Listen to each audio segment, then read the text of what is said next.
هو وصل بينا إن إحنا كمان مش هنرمي قشر الليمون يا نهى؟ بعد ما شُفنا في الفيديو اللي فات إزاي خزّنا ليمون القضاليا وهيقعد عندِك من السنة للسنة بدون مرارة، طبعًا هنستفيد من القشر بتاعه، ما إحنا مش هنهدّر ولا هنرمي منه ولا حاجة، وحتى لو سعره وصل ل15 والّا 20 جنيه رخيص برضه. قشّرت الليمون وخدت القشر بتاعه وحطيت عليه شوية ملح وجبت الكبة. طبعًا الملح بيسهّل عملية الضرب في الكبة، وكمان لمّا تيجي تشيليه بقى في الفريزر هيبقى سهل عند الاستخدام، يعني مش هيبقى ماسك في بعضه.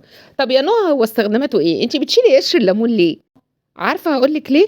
علشان أنا هاستخدمه استخدامات خطيرة. بُصّي بقى يا ستّي، أول استخدام طبعًا ريحة الفراخ الزفرة بتضايقنا كلنا، وبنحب ناكل الفراخ وما فيهاش أي ريحة.